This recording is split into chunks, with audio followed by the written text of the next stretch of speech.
Hello and welcome to today's episode of Piano TV. So today we are going to discuss the history of Debussy, and I've actually made an attempt to make this one brief this time so that the title fits.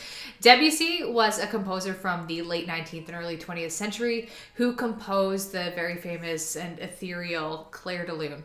So in today's video, we are going to talk about the life and times of Debussy. We're going to discuss his personality, his love life. We're not going to get too much into his music because we've already done a video on that previously. I believe it's called The Music of Debussy, and we'll link it below if you want to check that one out after this one. So let's get started.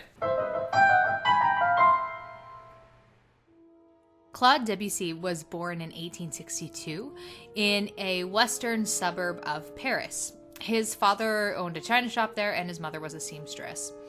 But in 1870, Debussy had to relocate temporarily to Cannes with his mom to escape the Franco-Prussian War, which was right about when he started piano lessons. And he was obviously talented right from the age of 7, and at the age of 10, he joined the Paris Conservatoire, where he remained for 11 years until he was 21 years old. Between 1880 and 1882, when Debussy was between the ages of about 18 and 20, he spent the summers with a woman named Nadezhda von Meck. And those of you who watched our brief history of Tchaikovsky video might actually remember that name because she was Tchaikovsky's most important patron. So during these summers, Debussy played duets with her, he taught piano to her kids, and he basically hung out in her musical circle during this time. But what's interesting is that Tchaikovsky and Debussy never really rubbed elbows. Debussy wasn't influenced by Tchaikovsky at all, and Tchaikovsky didn't seem particularly taken with Debussy's music. When Nadezhda sent Tchaikovsky Debussy's Danse Bohemienne, Tchaikovsky had this to say about it. "It's a very pretty piece, but it's much too short. Not a single idea is expressed fully, the form is terribly shriveled, and it lacks unity." Debussy received a scholarship to the Académie des Beaux-Arts to continue his education after working at the Paris Academy, and this was over in Rome. He spent the years 1885 to 87 there. Although he really didn't have a good experience, he complained a lot about the food, the culture. He wasn't a fan of Italian opera, and he thought the creative environment was very stifling there. The Academy wasn't very fond of the music that Debussy was submitting either, calling it bizarre and courting the unusual. Right from the get-go, Debussy was always interested in creating unusual music. However, at this point in his career, he hadn't yet learned how to translate that unusual tendency in writing into his signature style that would develop down the road. After his fairly short stint at the Academy, Debussy then returned to Paris. Later, between 1888 and 89, when Debussy was about 26, he visited Bayreuth in Germany several times. And this is where he first saw Wagnerian-style opera, which was a huge influence on him. He really enjoyed aspects of Wagner's work, like the dramatic harmonies and like the passion involved. But despite being a really big fan of this and being heavily influenced by Wagner, Debussy never made music that sounded anything like him. This was also around the time Debussy met Erik Satie, who was a gifted pianist, also very experimental, just like Debussy. They were both what you'd consider to be bohemians, essentially the starving artist stereotype. Debussy achieved recognition at age 32 when he released the symphonic poem Prélude à l'après-midi d'un faun. And that was in 1894, and it was the first composition of his that really brought him to the spotlight. After that came the opera Pelléas et Mélisande in 1902, although, again, this was an opera that was very different in style from Wagner's type of opera. And he also released La Mer in 1903 around this time, which was also a big success. Pelléas especially catapulted him to the top of the European music world, though, because the audiences were so divided by it. Either they loved it or they hated it, and anytime you have something like that in the art world, it usually garners a lot of attention. Later on, Debussy released Images, Sweet Bergamasque in 1905, the Iberia Suites and Children's Corner in 1908, and these are among some of his most well-loved works. Debussy had many lovers and affairs and relationships over the course of his lifetime, and most of them were pretty tumultuous. So his first relationship lasted 8 years, and it was with Marie Blanche Vosnier, and she was married, and their relationship kind of just fell apart when he moved to Rome. And some of the relationships that we're going to talk about, including some of his shorter ones that we're not going to talk about, actually overlapped. So he ended up losing quite a few friends and acquaintances because of that. Another relationship of his was with Rosalie Texier, who Debussy went so far as to marry. Apparently, he threatened suicide if she said no, which is very nice.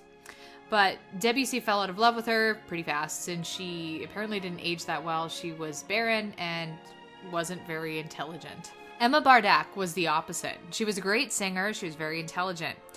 Debussy started hooking up with her in 1904 while still being married to Rosalie. Emma was married too, so neither one of them were, the higher ground.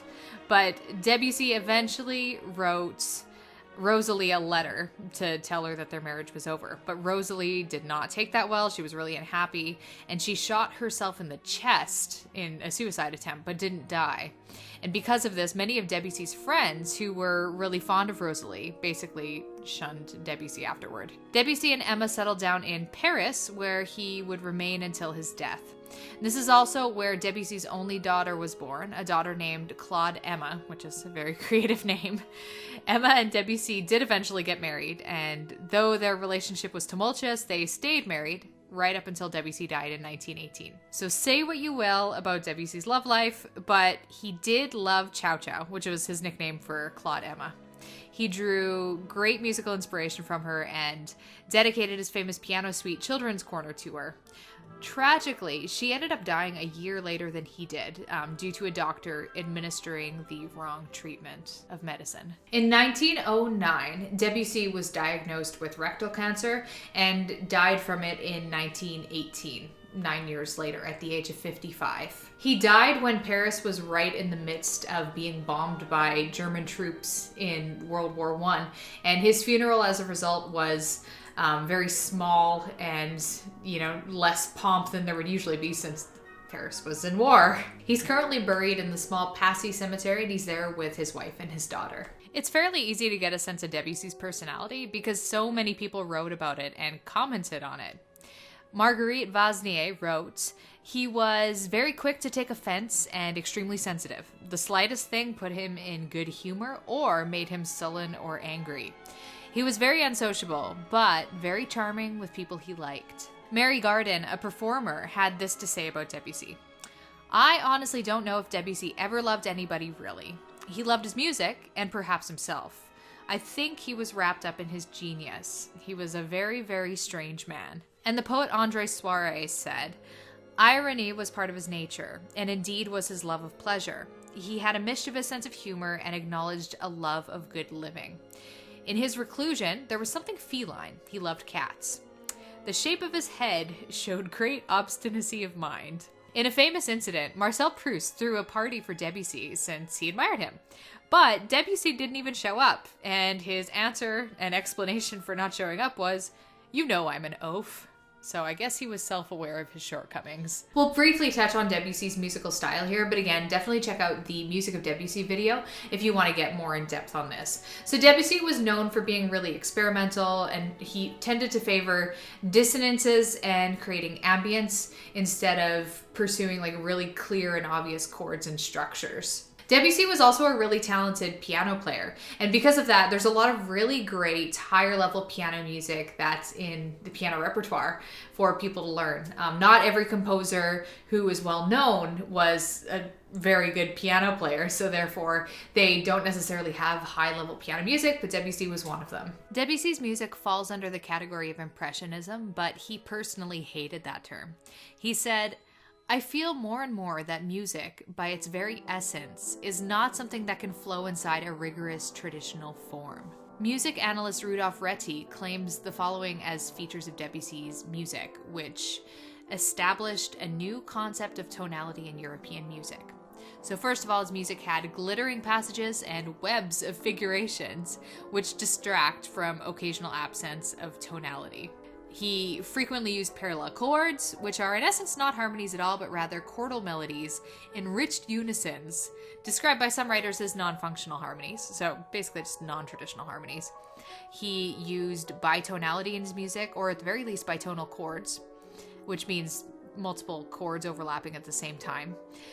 He used a lot of the whole tone and pentatonic scale, and he used unprepared modulations without any harmonic bridge. So switching from one key to the next with no transition. And that is all for today's video on the history of Debussy. If you want to explore more, I've mentioned this already, but definitely check out the music of Debussy, where I share with you 5 of my favorite of his pieces. We've also done other Debussy videos on this channel, such as the ranking of difficulty for his piano pieces. We've also done a video on Clair de Lune, where we kind of take a deeper look into that very famous and beautiful piece.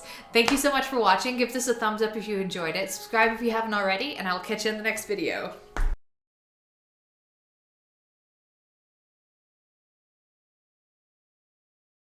In a famous incident, Marcel Proust threw a party. Whoa, I spelled that wrong.